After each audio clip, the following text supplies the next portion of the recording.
नमस्कार, election update के साथ मैं यमलेश वंजारी और आप देख रहे हैं बीजीटी मीडिया।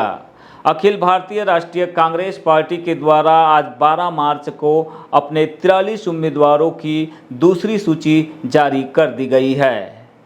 लोकसभा चुनाव के मद्देनज़र जारी की गई इस सूची में 6 राज्यों से 43 उम्मीदवारों की घोषणा की गई है, जिसमें मध्य प्रदेश से 10 नाम शामिल है। मध्य प्रदेश में कांग्रेस पार्टी के द्वारा 2 चेहरों को रिपीट किया गया है, जिसमें छिंदवाड़ा से पूर्व सीएम कमलनाथ के पुत्र नकुलनाथ को एक बार फिर से मैदान में उतारा गया है, तो वहीं बैतूल से रामू टेकाम पर भी कांग्रेस पार्टी ने पुनः विश्वास जताया है। जबकि 8 अन्य नामों की बात करें तो इसमें भिंड, जो कि शेड्यूल कास्ट के लिए रिजर्व सीट है, यहाँ से वर्तमान में भांडेर से विधायक फूल सिंह बरैया को कांग्रेस पार्टी ने मौका दिया है लोकसभा चुनाव में, यानी कि उन्हें उतारा गया है मैदान में। तो इस तरह से 10 नामों की घोषणा की गई है। टीकमगढ़ से भी कांग्रेस पार्टी ने अपने उम्मीदवार की घोषणा कर दी है। हालांकि अभी तक बालाघाट सिवनी लोकसभा सीट को लेकर किसी भी तरह के नाम की घोषणा नहीं हुई है। कांग्रेस पार्टी के द्वारा जो मध्य प्रदेश में लोकसभा की 29 सीटें हैं, उनमें से 10 सीटों पर जो उम्मीदवार घोषित किए गए हैं, उनमें एक भी महिला उम्मीदवार का नाम शामिल नहीं है। इससे अंदाज़ा लगाया जा रहा है कि अगली बार जब कांग्रेस पार्टी की जो सूची जारी होगी, उसमें ज़रूर कुछ महिला उम्मीदवारों को शामिल किया जाएगा, जिसमें बालाघाट की भी सीट संभवतः हो सकती है, क्योंकि बालाघाट में जो पैनल में नाम गए हैं लोकसभा उम्मीदवारों के तौर पर, उसमें 2 प्रमुख नामों की चर्चा इस समय चल रही है, जिसमें हिना कांवरे का नाम सबसे ऊपर बताया जा रहा है। वहीं उनके साथ में ही एक और नाम, जो कि वर्तमान में जिला पंचायत के अध्यक्ष है, सम्राट सिंह सरस्वार। तो ऐसे 2 नामों का पैनल फिलहाल कांग्रेस पार्टी के पास गया है। बताया तो यह भी जा रहा है कि 3 नामों का पैनल गया हुआ था, लेकिन इनमें से एक नाम जो है, जो कि सिटिंग एमएलए का है, जिन्होंने फिलहाल चुनाव लड़ने से मना कर दिया है। ऐसी स्थिति में कांग्रेस पार्टी की ओर से फिलहाल मध्य प्रदेश की बालाघाट लोकसभा सीट से 2 नामों की चर्चा है, जिसमें हिना कांवरे और सम्राट सिंह सरस्वार का नाम शामिल होना बताया जा रहा है। बताया तो यह भी जा रहा है कि 15 मार्च को एक बार फिर कांग्रेस की इलेक्शन कमेटी की मीटिंग होना है। इसके बाद कांग्रेस के द्वारा अपनी तीसरी सूची लोकसभा चुनाव के मद्देनज़र जारी की जाएगी। तो ये हो गई कांग्रेस की बात। लेकिन भारतीय जनता पार्टी की जो सेंट्रल इलेक्शन कमेटी की मीटिंग है, वो भी संपन्न हो चुकी है और बताया जा रहा है कि भारतीय जनता पार्टी की दूसरी सूची भी बहुत जल्द ही जारी हो सकती है।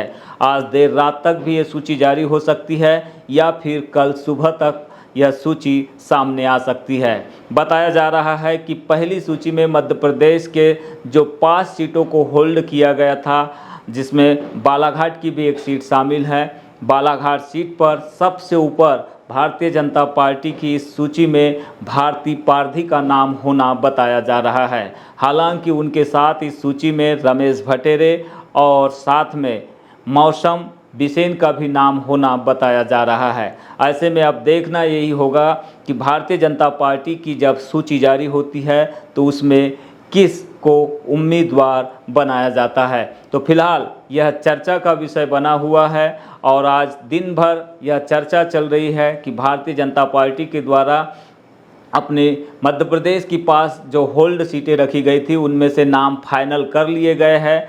हालांकि अभी तक सूची नहीं आई है, तो हम यह नहीं कह सकते कि क्लियर तौर पर किसको उम्मीदवार बनाया गया है। लेकिन जो चर्चा चल रही है, मीडिया में जो सुर्खियां बनी हुई है, उसके अनुसार भारती पारधी का नाम बालाघाट से फाइनल होना माना जा रहा है।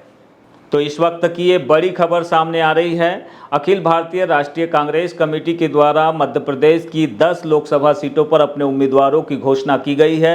बाकी की जो 19 सीटें हैं, उन पर फिलहाल कांग्रेस ने अभी तक अपने उम्मीदवारों की घोषणा नहीं की है।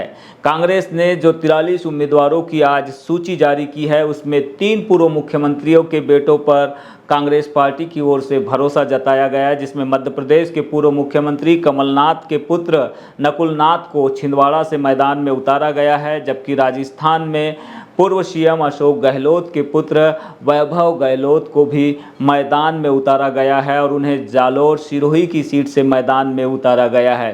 तीसरे पूर्व मुख्यमंत्री की बात करें तो तरुण गोगोई, जो कि असम के पूर्व मुख्यमंत्री रहे हैं, उनके पुत्र को भी कांग्रेस पार्टी के द्वारा मैदान में उतारा गया है। तो कांग्रेस पार्टी की ओर से लोकसभा चुनाव के मद्देनज़र अपनी दूसरी सूची जारी कर दी गई है और इसके पहले भी कांग्रेस के द्वारा अपनी पहली सूची जारी की गई थी, जिसमें 39 नामों की घोषणा हुई थी। तो भारतीय जनता पार्टी की सूची का लगातार इंतज़ार बना हुआ है। हालांकि भारतीय जनता पार्टी की ओर से पहली सूची में ही 195 नामों की घोषणा की गई है, जिसमें मध्य प्रदेश की 24 सीटों पर घोषणा हो चुकी है। बाकी की जो 5 सीटें बची हुई है, जिन्हें होल्ड पर रखा गया था सेंट्रल इलेक्शन कमेटी की ओर से भारतीय जनता पार्टी की, उन 5 सीटों पर भी लगभग नाम तय कर लिए गए हैं। हालांकि अभी तक सूची नहीं आई है। बताया यह जा रहा है कि बालाघाट सिवनी लोकसभा क्षेत्र से भारती पारधी का नाम फाइनल हो चुका है। हालांकि सूची नहीं आई है तो हम अभी तक यह नहीं कह सकते कि उनके नाम की घोषणा हो चुकी है, लेकिन ये तय माना जा रहा है और संभवतः उन्हें यहाँ से उम्मीदवार बनाया जा सकता है, क्योंकि जिस तरह की आशंकाएं और संभावनाएं जताई जा रही थी कि लगातार 1996 के बाद से भारतीय जनता पार्टी का इस सीट पर कब्जा बना हुआ है, उस लिहाज से पवार कम्युनिटी से ही किसी उम्मीदवार को यहाँ पर भाजपा के द्वारा प्रत्याशी बनाया जा सकता है, इस तरह के कयास लगाए जा रहे थे। तो इन कयासों पर यहाँ पर जो चर्चा चल रही है उसके अनुसार अब मुहर भी लग चुकी है। हालांकि पार्टी की ओर से ऑफिशियल कोई अभी तक सूची जारी नहीं हुई है, इस वजह से हमें थोड़ा इंतज़ार करना होगा। तो कुल मिलाकर यदि अगर भारतीय जनता पार्टी की ओर से भारती पारधी का नाम इस सूची में फाइनल हो जाता है और कांग्रेस की ओर से भी हिना कांवरे का नाम सामने आ जाता है, तो 2 महिला उम्मीदवारों के बीच इस लोकसभा चुनाव में भिड़ंत देखने को मिल सकती है।